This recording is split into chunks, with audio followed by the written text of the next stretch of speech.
Good evening, Greeby. It's Thursday, May 14th, and time for tonight's reading, A Dog's Porpoise. We left the story last night with Lars having been in the ocean fighting for his life, thinking that he sees a shark's tail swimming around him, and he was exhausted from swimming, trying to get back to Natalie and her father on the boat, and the waves were crashing around him. And then he realized that the fin that he was seeing wasn't actually a shark after it made a very distinct puff, and his legs gave out completely just as something rose beneath him, pushing him up and out of the water. Lars got a miracle. Chapter 4, Bangor. Bangor had been in the South for less than a day, and it had already been the most exciting day of his entire life. The drowned canyons of the Atlantic Ocean rolled away to his left as he swam down the very edge of the coastal shelf. To his right, crabs scuttled up the slow slope to the shoreline, snapping at starfish and the occasional lobster. Bangor still hoped to find his family, but the warmer water and the wildlife kept him plenty entertained in the meantime. And the changes in the water brought on by the weather meant the fish were out in force today, which basically gave Bangor access to an all-you-can-eat buffet as he kept just in front of the storm. But he was also pretty sick of that darn storm. It seemed to be following him. No matter how far he swam, he could feel it closing in on his tail fin every time he tried to slow down and appreciate his surroundings. The storm had to die down eventually, but for now, it felt like he was being chased farther and farther down the coast. But if the storm was driving him this far down south, was it driving his pod in the same direction? Or were they somewhere on the other side of the maelstrom, having already weathered it out, waiting for him to return to them? Bangor was looking for something to distract him from these questions, and after swimming for almost the entire day, he finally found just the distraction he was looking for: lights, and lots of them. He'd heard about these stretches of coast from the porpoises that had passed through his home growing up. These were the spots where the ships went when they returned to shore, where the humans made their homes on land. But based on the lights he was seeing when he surfaced to breathe, these weren't half as big as the scary ships that had separated him from his family. These ships were smaller and bobbed all together like a flock of very odd and outsized seabirds. Bangor found himself wishing that he could go and check the boats out up close. Well, what's stopping you? He thought. It was a fair question. There was no one around to tell him not to. No Belfast to tease him, or Kittery to tell him it was too dangerous. But Bangor kind of wished there was. Pushing that thought aside, he made his way into the cove whose shore the lights were scattered across.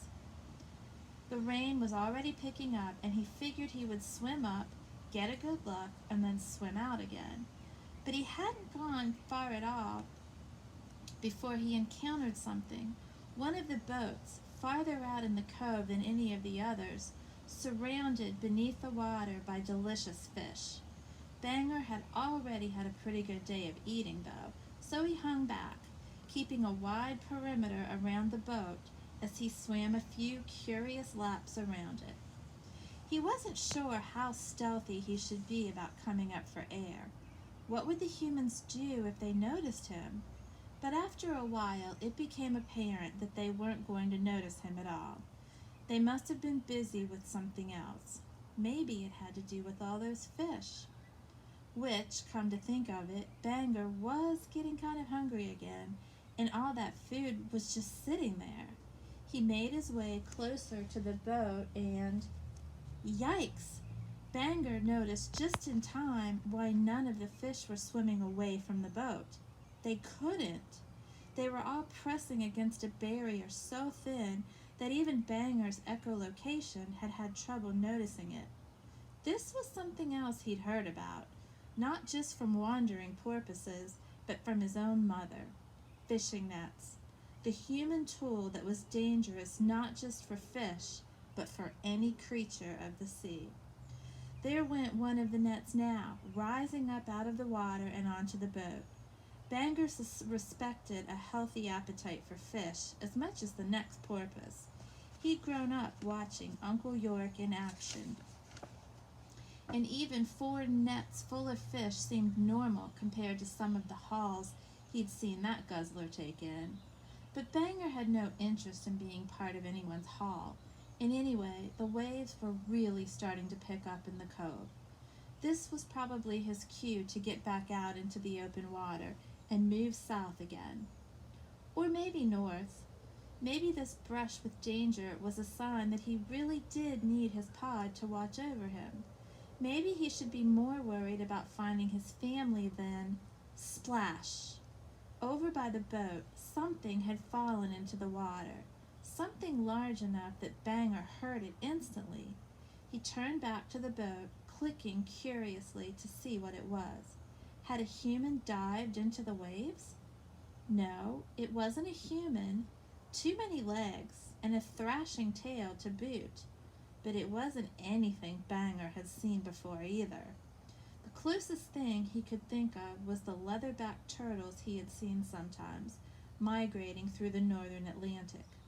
This thing was sort of like those, but less round, and with no shell, and fur all over its body. It was some kind of fur turtle. But based on how the fur turtle was desperately treading water, he and Banger had something in common that real turtles didn't. They both needed to be above water to breathe. And it seemed like the fur turtle needed to do it a lot more frequently than Banger did. Like, all the time, in fact. And with each passing wave that pulled the creature backward and down, it seemed like it was having a harder and harder time getting the air it required. On some level, Banger knew this wasn't his problem. This was a dangerous cove, full of humans and ships and nets and lashing waves. But as those waves pulled at the fur turtle, he was reminded of Bristol, tossed about by the storm, crying out for help from her loved ones. And the farther the fur turtle got from the spot where he'd entered the water, the harder he paddled, trying to be reunited with the boat he'd fallen off. His family must have been on that boat, and now he was separated from his family. That didn't just remind Banger of Bristol, it reminded Banger of himself. Banger had to help. The only problem was he wasn't sure exactly how to help. While he tried to think of exactly what he would do, he closed in and circled the fur turtle cautiously, puffing occasionally as he did so. By drawing in slowly, he wanted to send a message. It's okay. I'm not a threat. Let's just be smart about this and figure it out together. The fur turtle evidently saw Banger's message loud and clear, and then completely failed to understand it. The moment he noticed Banger was there, he surged through the water, paddling twice as hard as before in his efforts to get away. But there was no real direction for the creature to go. Frankly, he didn't seem able to swim as well as a turtle at all, and he seemed to be growing tired, quickly. Too tired. If Banger didn't intervene soon, he got the sense that this poor creature's head wouldn't be staying above the water much longer. Right, that settled it. Banger took one more breath, then submerged himself below the waves, positioning himself carefully so that he was right under the fur turtle and a little bit behind. Gently but firmly he rose up under the poor animal, and success lifted him right out of the water. At first he could feel the fur turtle, or whatever it was, panicking, scrabbling at the slick surface of Banger's back. But every time it seemed like he was in danger of falling off, or being pushed off by a wave, Banger patiently and precisely adjusted his balance. Soon the animal was perched perfectly on top of him. His back was pressed up against Banger's dorsal fin. His legs were resting on either side of Banger's blowhole, and his head was fully and thankfully up and out of the water. "Eek, eek, eek," Banger cried. Hopefully the fur turtle would get the message better this time. Don't move a muscle.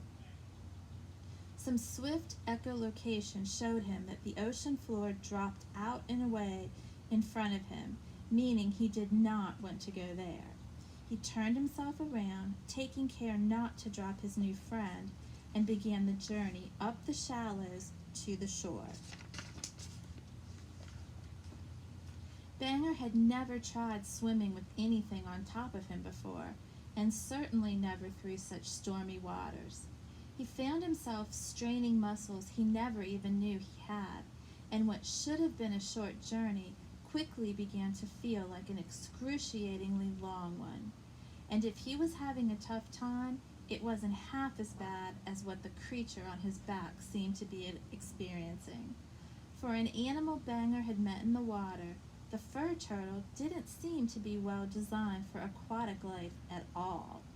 It was a lot of pressure to put on one porpoise, and he almost lost his patience entirely when the creature, in a moment of fear, dug his claws into Banger's back.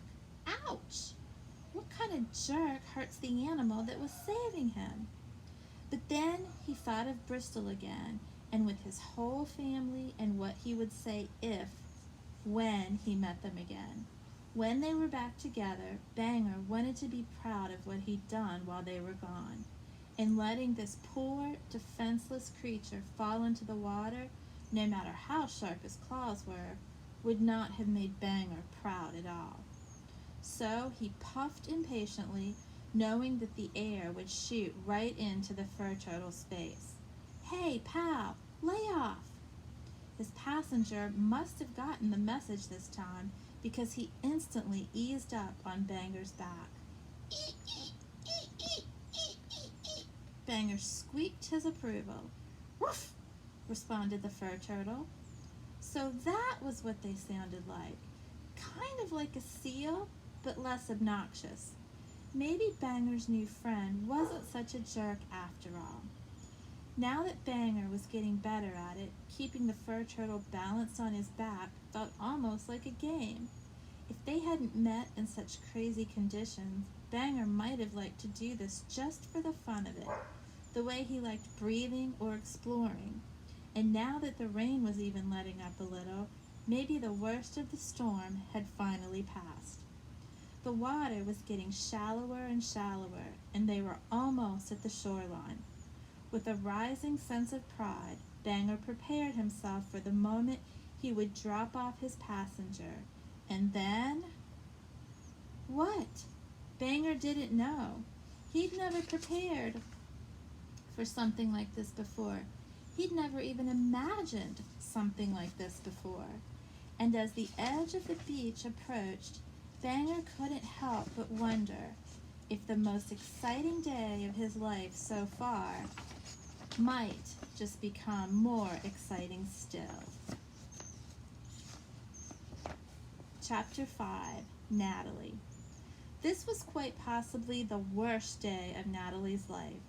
The day her parents had told her they were divorcing had been pretty bad, to be sure, but at least that hadn't been her fault. A very high number of people had gone very far out of their way to assure Natalie that absolutely none of that was her fault. But this was entirely because of her, and there was nothing she could do. But she'd be darned if she wouldn't try and do something anyway. "Lars!" she screamed again, leaning as far as she dared over the back of the boat. "Lars, where are you?" She'd screamed herself hoarse from every side of the deck. Behind her, Natalie's father was doing his part, turning on all of the Maria P's lights and even breaking out the emergency flashlights from their compartment in the wheelhouse. But Natalie felt a very real fear that it was all in vain. Lars had vanished from sight almost instantly after falling into the water, and they hadn't seen hide nor hair of him since. For all she knew, he'd gone under the first time and never come back up. She'd taken a dog out on the ocean, and she hadn't even known if he could swim. Nobody could tell her this wasn't her fault. Natalie turned to face her father, who was dutifully sweeping his flashlight across the water and squinting as hard as he could. "We have to do something, Dad," she yelled. "We have to go in there and look for him." "No way," her father said, looking like she'd suggested lighting the boat on fire.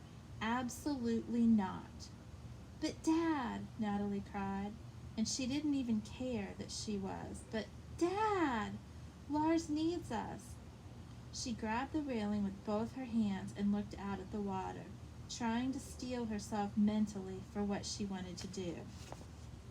It was cold down there and dangerous, but if she had a chance to find Lars, she was ready to go in. As it turned out, she wouldn't get that chance. The moment Mr. Prater saw what his daughter was doing, he threw his flashlight to the ground, grabbed Natalie by both shoulders, and looked her square in the eye. "Honey, listen to me, please," Mr. Prater said.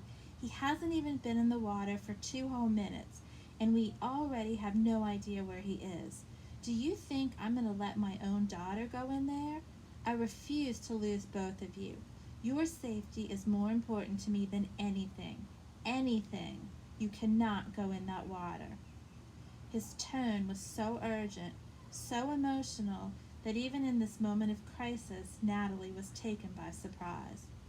"Oh, okay," she said, "but we have to find him."